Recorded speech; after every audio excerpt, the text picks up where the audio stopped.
Good morning everybody, welcome back. So when I did the West Highland Way last September, I actually just started my YouTube channel, was very unfamiliar with what I was doing and how to do it and how to edit, but I did notice that people were quite interested in gear lists. So I did do a very quick impromptu gear list in my bedroom. Wasn't the best, but I did do it and it's turned out to be my most popular video. So today I thought I would do a what's in my pack video. So I have changed my gear quite a bit since the West Highland Way. I've recently done the 100 miles of the South Downs Way. Did it in two separate weekends, 2 long weekends, backpacking and wild camping, some campsites, and 1 day hike in between. The first weekend was really hot. The second weekend, because they're about 3 or 4 weeks apart, was a lot colder and a lot cooler, and the weather wasn't as good, although it did stay dry for both weekends, so I was very lucky.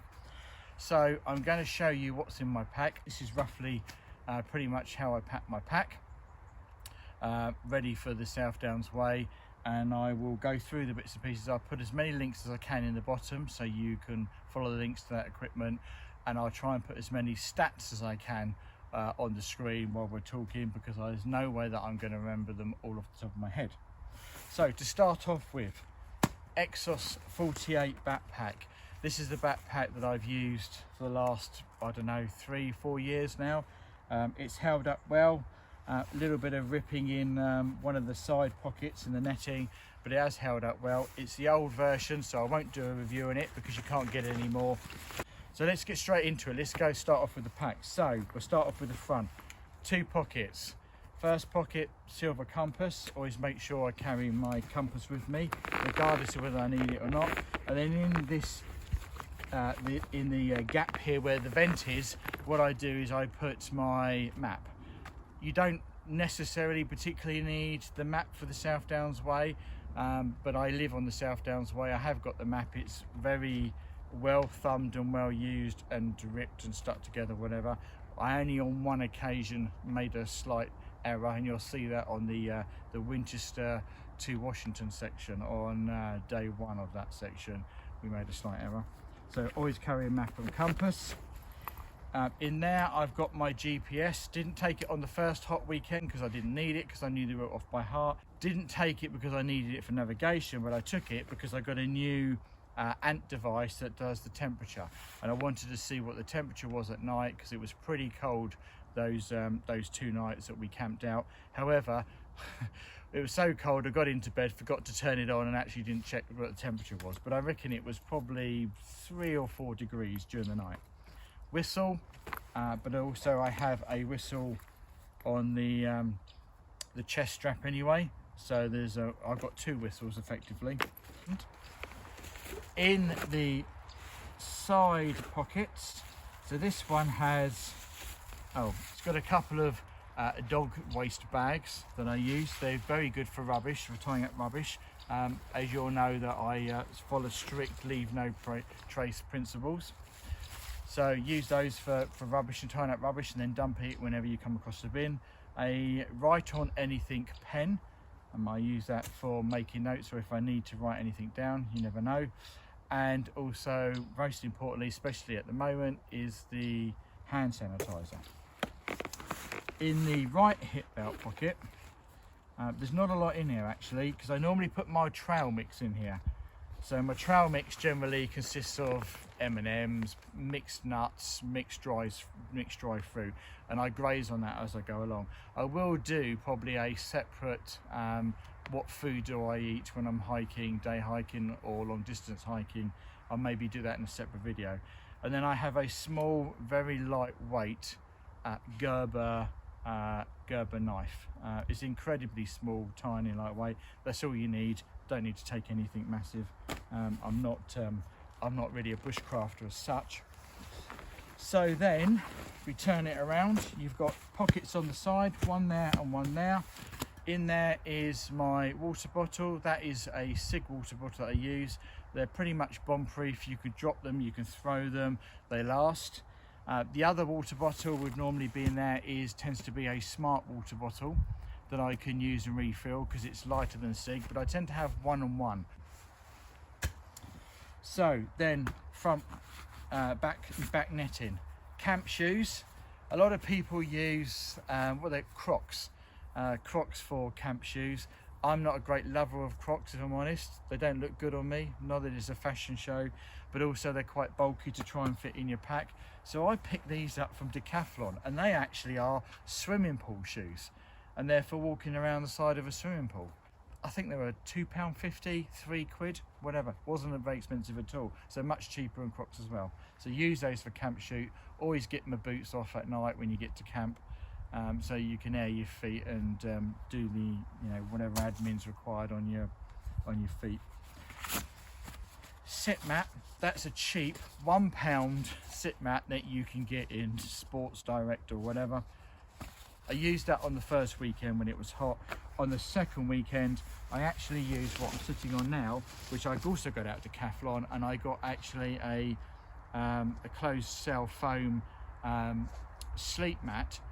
Which is bigger, and I chopped it up into 3 or 4 pieces and split it amongst the group. So we've all now got a larger sit mat, which is great when you're in your tent, because in the vestibule in your tent it gives you a bit more space and a bit more comfort to sit down, a bigger area. And I'm not a small chap, so I need a bit of a bigger area.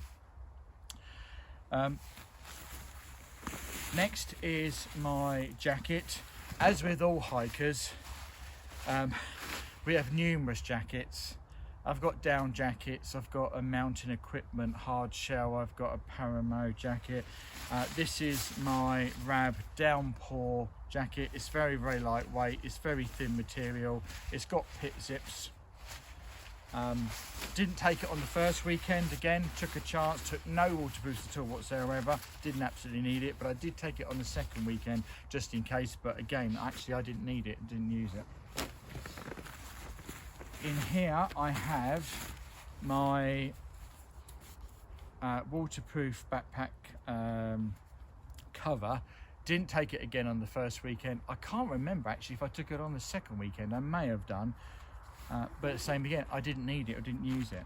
So the same again, lightweight, very thin material. I do keep everything inside a liner and dry bags, but I take that because if this gets wet, no backpack is 100% waterproof, and if they get wet they get heavy, and the weight, it's all about, for me, is trying to keep the weight down. I suffer with bad knees, and actually kneeling here is hurting at the moment, but I do my utmost to try and keep the weight down, which is why I've changed a lot of my gear since the West Highland Way, and I use a waterproof cover. In here is a windproof jacket. This is Rab again.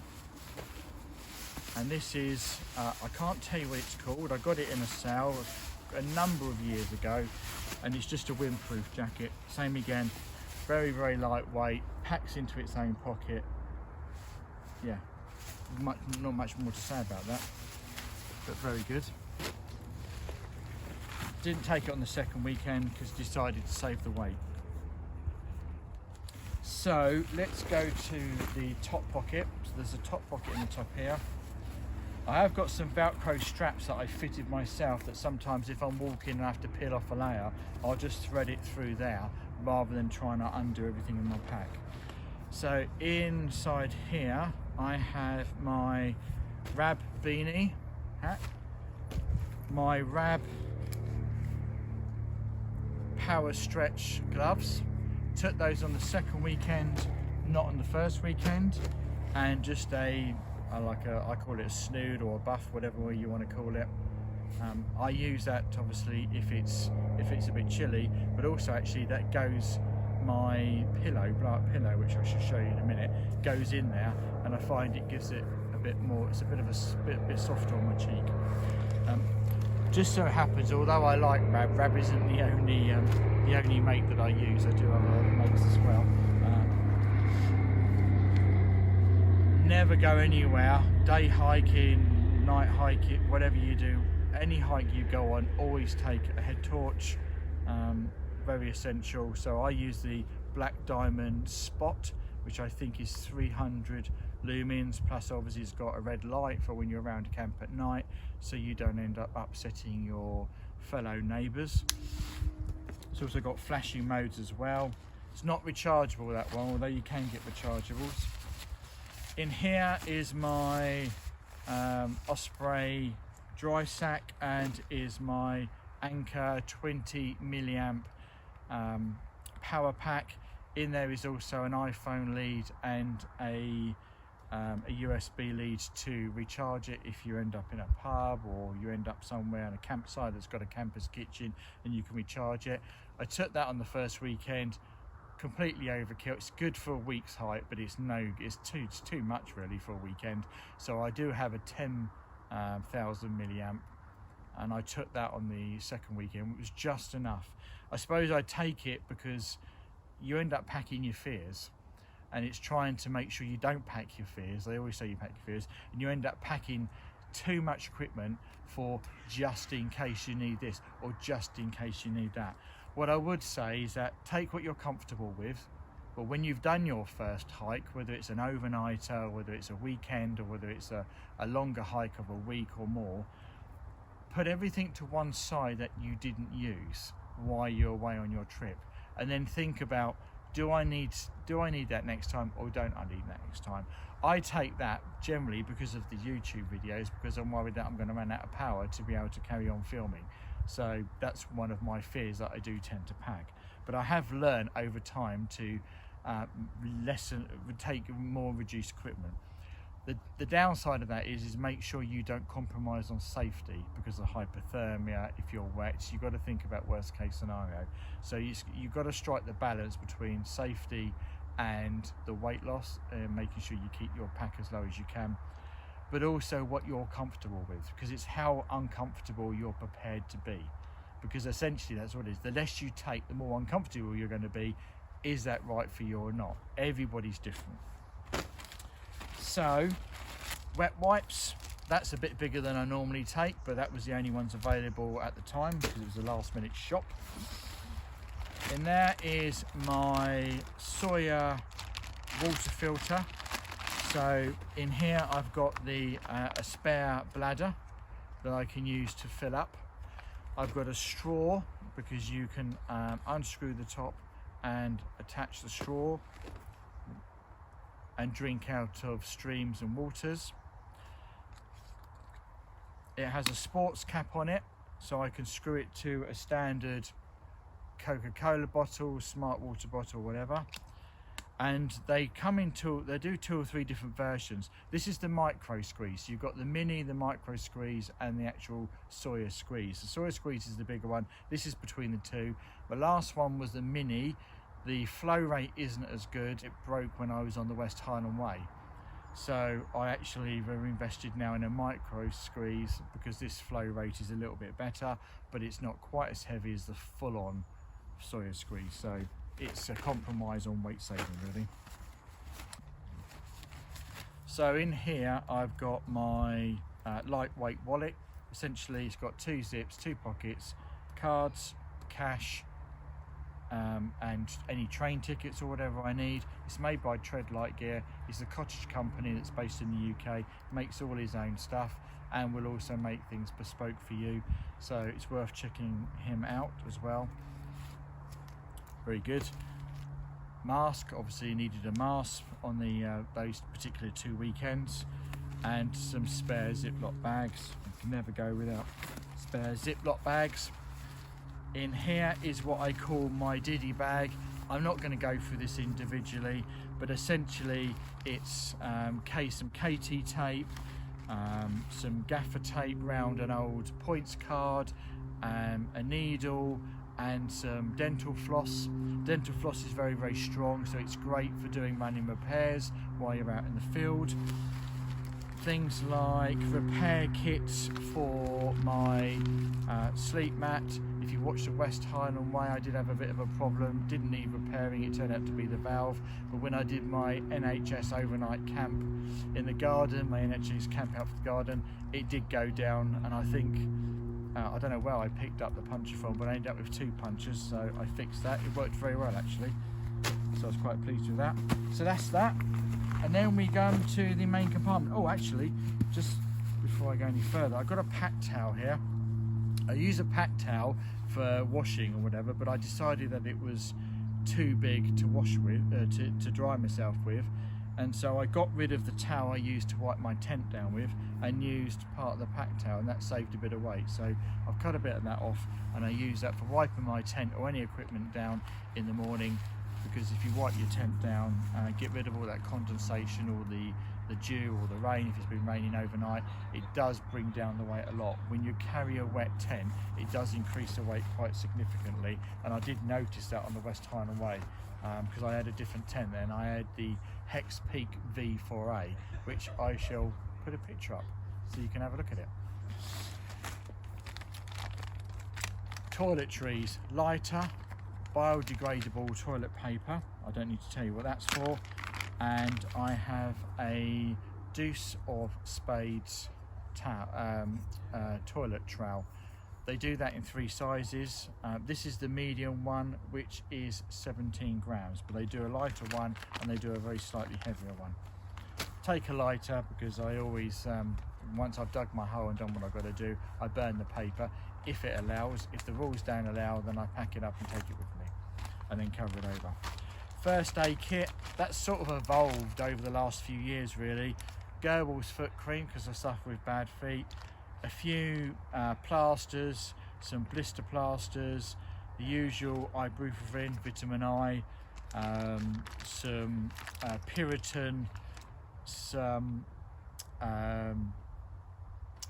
purification tablets for water, just in case. And also, most importantly, is tick tweezers. Always carry tick tweezers with me. Do carry sun cream as well sometimes. Obviously took it on that first weekend, didn't take it on the second weekend because I didn't need it. That would normally go in there as well. That's my food bag. This is really a separate video to going through my food, but I will just give you a very quick idea. Adventure backpacking meals is one of the things I use. I also use things like tuna, a packet of tuna and a packet of couscous. You can mix those two, rehydrate those and mix those together. Bung in some cheese or some other bits and pieces to bulk it out. That makes it slightly cheaper than buying the adventure meals. Tin of tuna, often use tuna and cheese wrap, and you would have seen that on the South Downs Way. They're a good lunch. Bit of beef jerky, always good for a snack. Favourite snacks are Kind bars. I use those when I'm on the trail for snacks. And then in here I've got tea and coffee portions individually wrapped, and some powdered milk, because I use powdered milk when out on longer distance hikes. Okay, so then we go on to the stove. So I have several stove setups, and I may do another video about stove setups, but the one I take when I'm on longer distances is the Tokes 650ml pot. This one actually comes with a bow handle that you can put over the top and hang it in a fire if you want it to. Pot stand, that's a stand for my gas. So in here I've got the lid, lighter for lighting it, and then I have a small bag which has that's MSR Pocket Rocket, very popular backpacking stove. And then I shall take that out, and so a bit more of my pack towel that I chopped up and I use for cleaning the pot, and a 100-gram gas bottle that all fits in there as well. And then this is actually an Hygiene bottle that I cut off the bottom of it and smoothed it off. Goes up to just over 300 mils. It's great for a measure, although in fairness, inside the Tokes pot there is actually a measure on the side. You can see it. Also it's got the handles, but often I boil water in there, I make my porridge in there, and that way I'm not getting this pot messy. So I can have my porridge in there, and then the remaining water becomes my tea. So I've got porridge and tea at the same time, so I haven't got to do one and then the other. But it all works quite nicely because it all just fits in all in one nice little neat little pot. So yeah, takes up a little space. Okay, so then we come on to another part of my cooking system. So this is made out of Reflectix material. You can buy it online, you can buy it in some shops, and essentially I use it for it's a pot. I've made essentially my own pot cozy, really. So I'm just going to take the bits and pieces out in here. So in here, I've just folded it up. I've used gaffer tape to make it. It's got a double sleeve that I put in there. And essentially what I do is that if it's a venture meal heated up to the line, put the water into the line, it tells you how long to leave it for. I just put it into there, fold it over, leave it for 10-15 minutes. It rehydrates, it stays nice and hot. It's lovely, especially when it's cold. The other thing I do is to buy these microwave bags, and then what you can do is that using the couscous, put that in there, fill it up with water, add your tuna, your cheese or whatever, put that in there, fold it over, leave it for 10 minutes, and it's rehydrated. And then I use my Tokes titanium long-handled spoon to eat with. Okay, so wash gear. Wash gear is something I don't use a great deal of, if I'm honest, because when I am backpacking long distance, I tend to embrace the hiker's stink, if I'm honest. Sounds a bit gross. But I do have a pack towel, which is in this little case. Obviously it's not as big as it should be, because I've cut bits and pieces off of it to make it smaller, and used it for cleaning and using it for wiping my tent down. A small tube of toothpaste, half a toothbrush. I didn't cut the handle off, it fell off, so I now only use half a toothbrush. And in there's a mini Nalgene bottle, and in there is a small amount of Dr. Bronner's liquid soap. I use Dr. Bronner's because it's eco-friendly, it's biodegradable, it doesn't harm the environment. You can use it for your body, you can use it for your clothes, you can use it for washing up and cleaning your pots with, and actually it's a little goes a long way, so you don't need to carry a great deal. I sometimes take that if I think I'm going to be somewhere where I get a shower. If I'm not going to be anywhere I'm going to shower, I won't bother. I don't take deodorant or anything like that with me at all either. So then we've got clothes. So this is my clothes bag. So when I did the South Downs Way, I wore, this is a thin regatta fleece, my Montaigne top. This on the second weekend. I had some Montaigne shorts on, which I'm not wearing now today, but I also wear Montaigne running tights, if you like. I prefer to wear the shorts and tights combination. Don't see it so much in the UK with men. Seem to see it more in Europe and in America, but not so much in the UK. In the UK they tend to wear actual walking trousers. I do have walking trousers which I use when I go up to places like the lakes or whatever, but if I can, I will always wear shorts and tights. I can take the tights off if it's hot, or if I'm cold I can put them on. On top of that, I have merino wool socks that I'm wearing, and I don't know if you can see, but you can always look it up. These are La Sportiva TX4s, and they're lightweight boots. I've done both the West Highland Way and the South Downs Way in these, and I absolutely love them, but I do need to invest in a new pair. I have got a pair of TX5s, which are the slightly heavier, more robust version of it as well, and other walking boots. As with coats, we all collect walking boots and shoes as much as we collect boats. It's a bit of a thing of hikers. I think you just end up collecting gear. So merino wool socks, always carry a spare pair of socks to wear at night, and then the one pair that I'm wearing, so they're my bed socks. I did on the first weekend, because it was so hot, I didn't wear merino wool because it was really hot.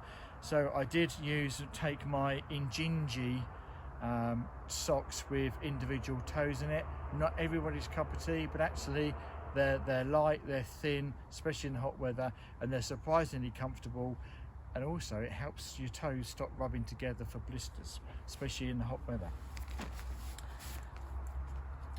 So I took one pair wearing and one spare pair of Montane Merino boxer shorts. On the first weekend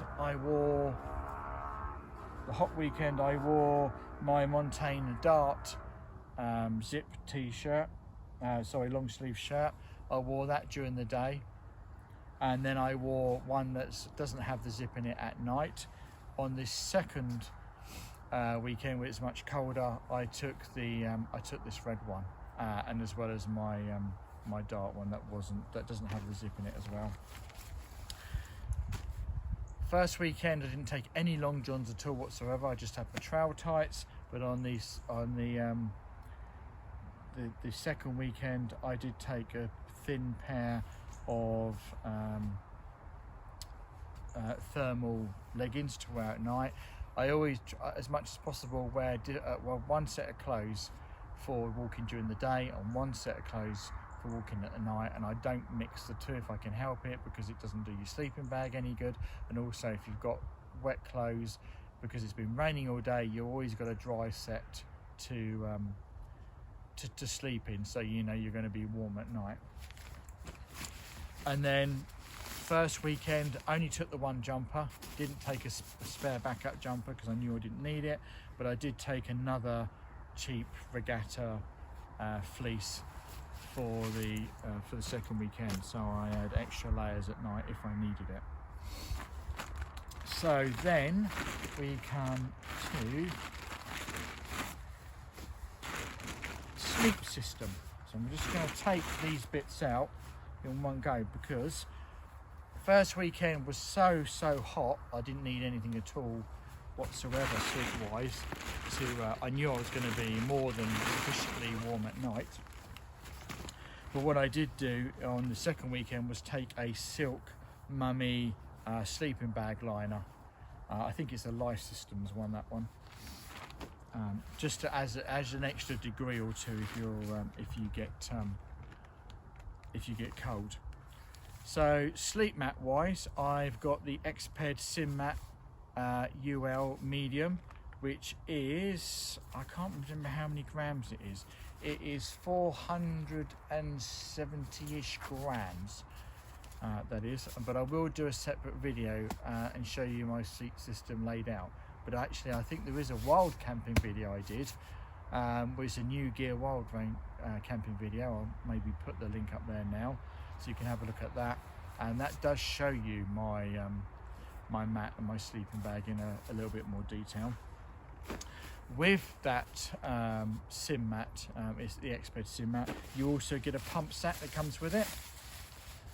So we essentially fill this up with air and then roll it up, and then that nozzle clips onto your sleep mat and you push the air out, and that fills it up. But you can also, that also doubles as a dry sack if you need to use it as well. And when the West Highland Way, I used that as that dry sack. I kept my sleeping bag in that, because my sleeping bag was a lot bigger and a lot bulkier. That was the Outkit Sky High 700.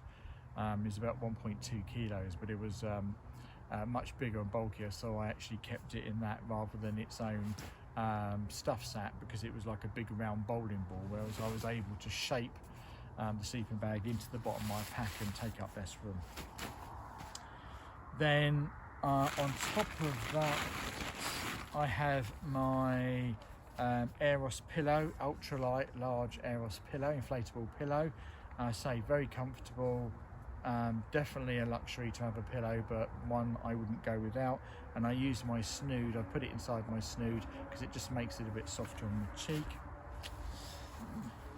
And then I've got my sleeping bag, which I invested with. Actually, it's not a sleeping bag, this is a quilt. This is the Thermarest Vespa 20 degree or -6 degrees C quilt. There is a little bit of a video in that, in the wild camping gear list, trying out new gear video, that if you want to check it out. This is 900 fill down, duck down, so it's very warm. I thought I'd try a quilt rather than the sleeping bag just to see what it was like. Actually, I'm glad I did, actually, because I think I prefer a quilt to a sleeping bag. There are some downsides to it, but I will do a separate video on that. But you can see how tiny it is. It doesn't take up very much room at all, and it's very light. It's less than 600 grams. I think it's about 570 as well. So last but not least is the Big Agnes tent. So I swapped this out for the Hex Peak V4A, which I took on the West Highland Way. This is a American tent. It's called the Big Agnes Copper Spur HV Euro 1. HV stands for high volume and ultralight. It's one person tent. It's approximately about just under a kilo in weight, they say, but I've got the ground sheet and a couple of extra pegs, so it takes it to a little bit over a kilo. Very roomy, very spacious, very light. So I really like this tent. So far so good. Spent about 5 or 6 nights in it so far. Bought 2 of them at the same time because my son bought one as well. He did have a problem with his where the clip broke, and I'll show you that in another video. However, we have managed to get the tent swapped over, so hopefully that's just a one-off and not a durability issue. Although being a lightweight tent, obviously there will be some, no doubt, durability issues. But yeah, so far so good. Give you a separate review on that at a later date. Trekking poles, black diamond trekking poles, never go anywhere without them. They save my knees greatly, and they're good for going up and down hills. Also, the Big Agnes tent has a feature in the 2020 model, which is what I've got, where you can actually peg out the porch with using 2 trekking poles, and it gives you an extra bit of shelter. Haven't used that feature yet, but I really like that feature, so I'm looking forward to using that in the new year. On top of that, the only thing I haven't shown you, I think, is this sheet. I got that from Treadlight Gear, which is the same place where I got my wallet from. You can use it as added protection with your sleep mat for rocks or your ground sheet. Also, it's there to reflect the heat, and it's supposed to help with a few degrees on your heat. And I shall go into more detail when it comes to sleep mats and R ratings and heat at a later date. And I think that's pretty much it, other than the eagle-eyed amongst you would have spotted my tea flask, but that's for me today. Didn't take that with me because it's a bit chilly today, although the sun seems to have come out. So thank you very much for joining me. I hope it's been useful to you. Thank you for being patient in the lack of uploading content, but those of you who have watched the previous video to this will probably know why. Please, if you've got any questions or comments, put them in the comments below. Thank you very much for liking and subscribing. If you haven't subscribed already, please feel free to subscribe. Press that like button on that notification bell so you don't miss out on any future videos that are coming up. Hopefully, now we're out of the second lockdown, I'll get out and manage to do a few more videos. So thank you very much again. Take care, and I'll see you in the next one. Bye-bye.